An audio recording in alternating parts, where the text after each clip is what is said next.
Yeah, there is one thing about getting all these albums out is I've got to put them all back, which is a bit annoying. But yeah, Greetings, viewer. How are you doing? Welcome to Full Record Jacket with Phil and Ben's special little bonus show. It's only 10 minutes, apparently.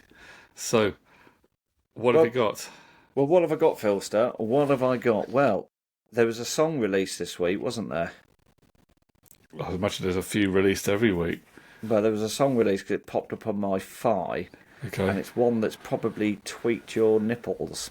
okay, The Madonna track. Did it come okay. out this week? There's one of these preview tracks off the album. There's been three now, haven't there, off this forthcoming album? Well, the one I listened to because I thought Phil's bound to ask me about this track. Yeah, I was in the car coming back from the city of Coventry, yeah. home of football. And is it Love Sensation? Yeah, I that's the think. one that's come out the most recently. Yeah. Yes, yeah, yeah. And I just wanted to know: have you listened to it? And two, what are your thoughts on it? And then three, will you agree with me and what I've got to say on it? Well, I have heard it. I haven't listened to it intently. The thing is, this new forthcoming Madonna album is going to be a continuous album Yeah, with all the songs mixed together, no yeah, gaps. And it's a dance floor experience. So it's her tribute to dance music, I gather. I'm yeah. particularly influenced by house music. And I House every I haven't weekend wanted to listen to too much of these tracks because I would like to listen to the whole thing. I in think its entirety. I like the opening track. I feel so free. I do Yeah, like that one. That's like a vibe, and that's kind of. I think that does work quite well as a standalone song. This one, I'm not as familiar with this because it's only just been released. It has some similarities with the other track that's out, which is called "Bring Your Love," which is oh, the one with The Sabrina Sabrina Carpenter. Carpenter. It feels almost like it's a cousin song to that, Yeah, and I'm not quite sure where this fits in the thing, and whether there are some songs on this album where there are sort of slight reprises, and where you get some concept albums where a bit of melody comes back a bit later, you yeah, know. yeah, So whether that is the idea with this, I don't know. Um, I can see that some people have already said, even some fans have already said about this, that they're not sure they like this Love Sensation. They think it's a bit boring or whatever. yeah. Um, and I would say, yeah, it doesn't grab me straight away as an outright classic. But then with Madonna, you see, there are some songs that don't grab me right away, and then later on, I change my mind on them. So Yeah, I yeah, don't like to diss any of them when they're very new, because and yeah, also I haven't heard it in the context of the album. But it yeah, sounds yeah. I like it's just suppose that. sort of.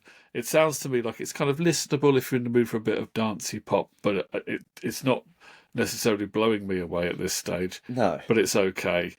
It was okay as part of her. I saw her performance at New York, where she popped out of the side of a skyscraper and was performing Is half a that the one dozen you sent songs. me? What was the Yeah, one you sent? it Yeah. was the Times Square one. It worked okay as part of that set. I mean, she's Um, 67 now. yeah. She's doing well. Now here's one for you.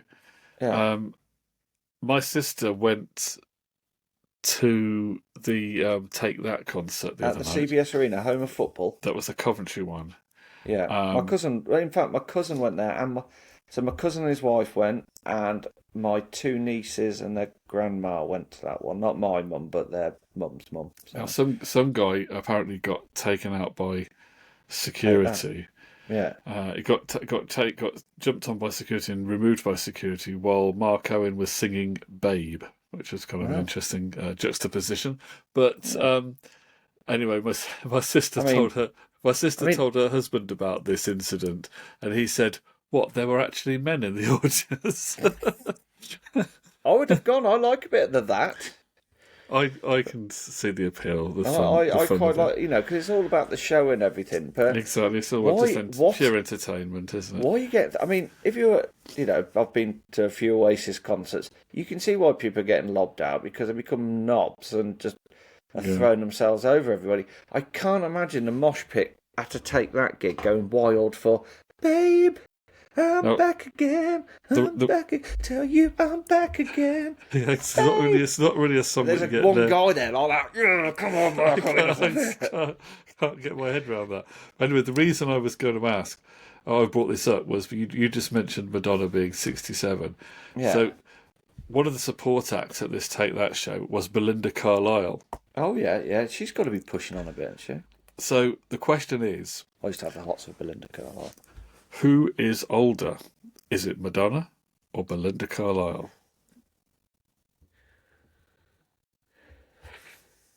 Because she was in a band. What was the band she was in before Belinda The Carlisle? Go-Go's. That's it. I'm going to say... Now, the Go-Go's were going before Madonna had a hit record. But also bear in mind that Madonna didn't become very famous until she was about 25, 26, Yeah, I think. yeah. So don't be necessarily skewed by that. I mean, but part of me wants to say Belinda Carlisle, but I'm going to say they're kind of around the same age, and I'd say there's only months between it. yeah. So I'm going to go Belinda Carlisle. I'm just going to plug my headphones, so just don't tell me yet. I'm going to plug it back in. There we go, that's better. I'm going to go Belinda Carlisle, but only by a couple of months. I bet she's in her 70s, isn't she? Okay. Well, Madonna was born in 1958 Yeah, 3 years older than my mother. on the 16th No, 3 years of August. younger. 3 years younger than my mother. 16th of August. Okay. Yeah. Belinda Carlisle was born in 1958 on the 17th Of August. of August. Oh, I got it right. Come on, son. Let's have So it. that makes Belinda Carlisle one day younger. Oh, younger. I need to go back to my happy place. I need to go back to 1996. Oh,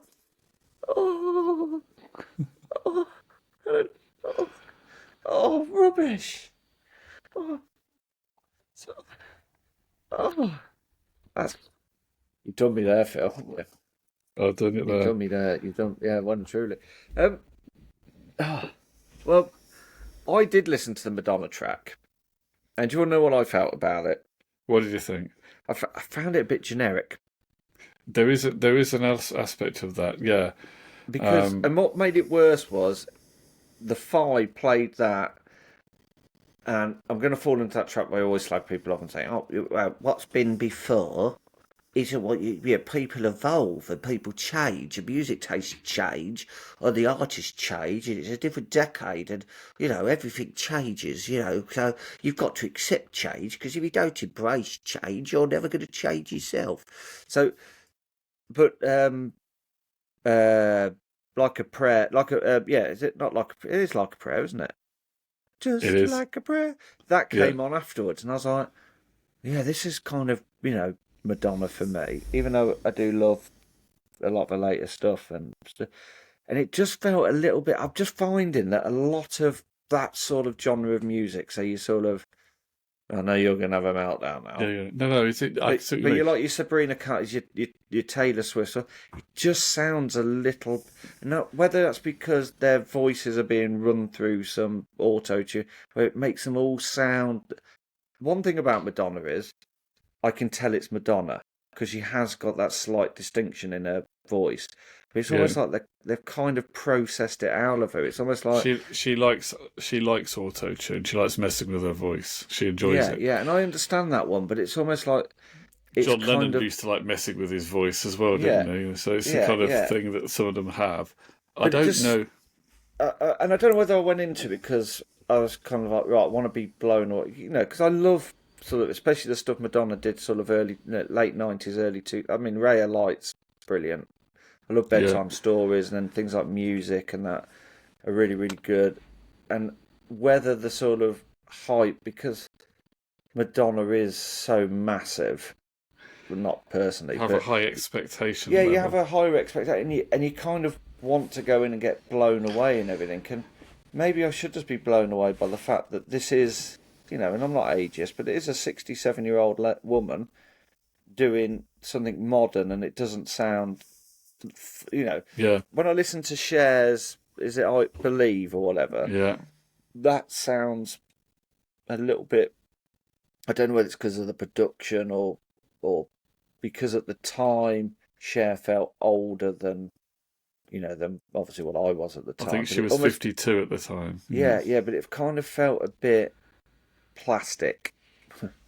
Funny thing to say when I'm talking about Cher, but it didn't feel r- right. It didn't, yeah, and I kind of not the fact I get that with the Madonna track or whatever, but it just feels it's like a frozen pizza. It's almost over processed, and it loses a little bit of why you love that artist in the first place, because you love them because you kind of feel like Yeah. it doesn't talk to me and in that way where it grabs me, and that's There are probably where I'm hardcore fans that don't like it. There's always hardcore fans that don't like yeah. something new that Madonna does. But there's um I But think you've you might got have to to wait. change, haven't you? People who love Yeah. Bowie probably didn't like Little Wonders and stuff like that, and you can't just cater for the same people all the time. And I understand that one, and maybe that track isn't Maybe it isn't will age designed for me. amazingly. It's possibly not designed for you. But I think No, I do find that sometimes with her new stuff, I don't always get used to it right away. And then I sometimes no, go no. back to some of these albums and think, actually, I like this more now. But there's a new song on this album called Danceteria, which is Yeah, influenced by her early days and which has some spoken word on it, and which everyone who's heard it is raving about it. And people are saying that it's one of the best tracks that Madonna has ever done, but it yeah. hasn't been released yet. So we'll have to wait and hear Danceteria to see whether she really has done something that's up there with Like a Prayer, Vogue, or whatever. I've no idea what it will be like, but yeah.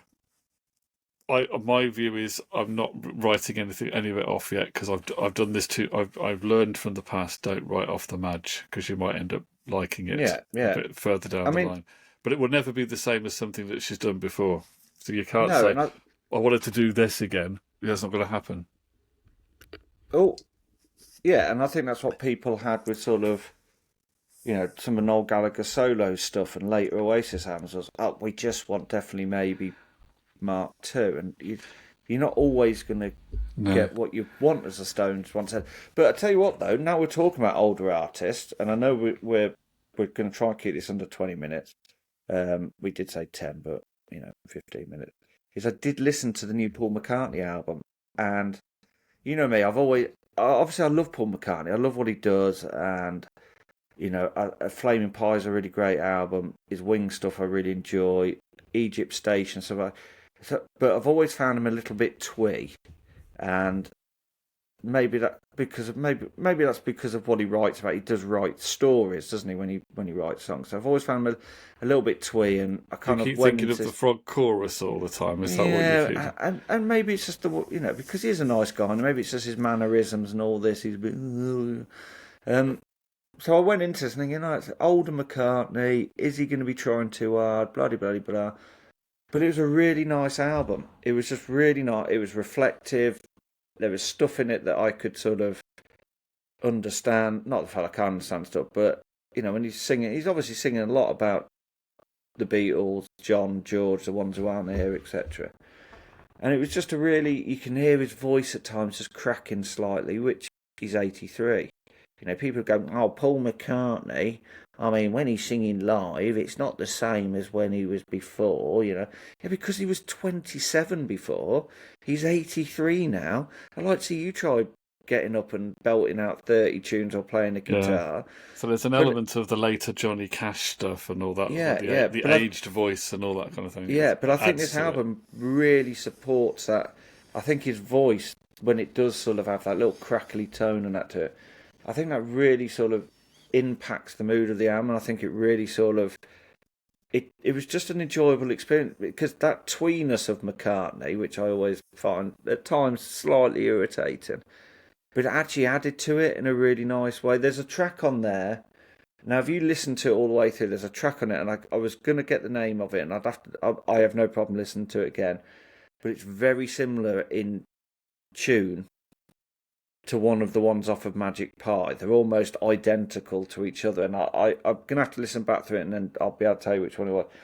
But I just really enjoyed the album. It was just a really sweet sort of, yeah, and it's obviously McCartney coming to terms with getting older and stuff like that. And, if we're lucky, we might only have, we might have, what, another great album, is Egypt Station.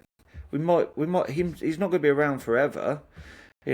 We could be going into sort of the last 10, 15 years where these greats and the Stones and the Beatles are around. So we have to appreciate them while they're here. If you want to have a twee Paul McCartney song, to what Yeah. I love this, a twee Paul McCartney song on disc 2 of the Egypt Station.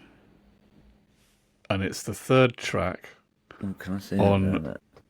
disc 2. I can sort of make it out. I think Party. Yeah, it's Frank Sinatra's Party. Yeah. Now, I recommend this to anyone who enjoys fun Paul McCartney. If you are one of the people who whinges about Paul McCartney being cheesy, you might not like this song. But if you like a bit of fun Paul McCartney, being a little bit off the beaten track, and if you, like me, you like Frank Sinatra, then maybe you will like this fun little ditty about when Paul and Linda went to Frank Sinatra's party, which I believe was in the 70s, and I would believe would have been Frank Sinatra's 60th birthday party, and I think was in California. And there are some references in there to people like Peter Lawford and Dean Martin and Sammy Davis Jr. And it's just a fun song. It's bonkers, but fun. Yeah, and, I do, like I said, I think too much twee McCartney would annoy you. But when it's done, when he does it good, it's obviously good. Bop. Yeah, and Till There Was You. Yes, well, yeah, exactly. Besame Mucho. And that as well, yeah. Keep Honey throwing them Pie. at me. Yeah. You gave me the answer.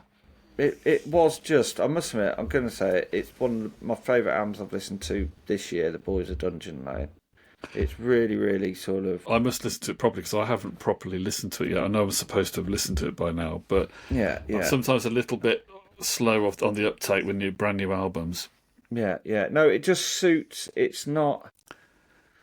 obviously Mick Jagger at the age he is, he can still belt them out. And the new Stone stuff, he's still belting them out. He doesn't sound any different now than he did 50 years ago. No, I don't know whether he's had any processing on his voice, but he certainly still sounds like Mick Jagger, doesn't he? Yeah. Whereas I think McCartney has written an album here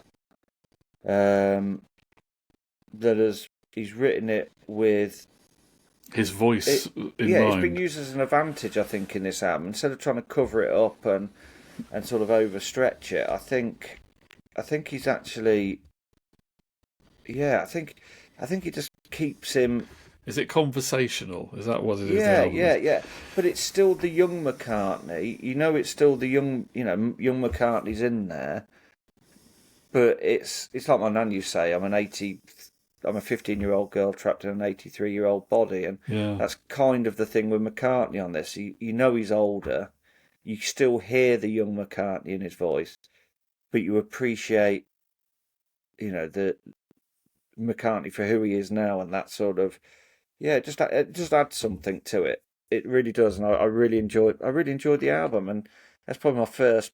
It's not a full album review because I've not gone through it track by track, but I don't think I need to. I think people just need to go out and listen to it and put their own sort of, I don't like the Beatles, don't like Paul McCartney. Put that aside, listen to it for what it is, and I gather he also plays his own lead guitar on this album. I believe so. Yeah. So he did ask me. But I was busy. You know what I was busy doing? Buying the 90s in a box. Well, viewer, on that bombshell... I've just actually completely stole a Jeremy Clarkson ending didn't I? Yeah. But there's nothing wrong with that, Philster. Before you go into that bit, I will say... Please like and subscribe. I've noticed YouTubers now, they go, please like and subscribe, because if you like this video, it gets the video to where it needs to be in the algorithms and all that. It ain't going to cost you anything. And then me and Phil go, oh, look, we've got one more subscriber.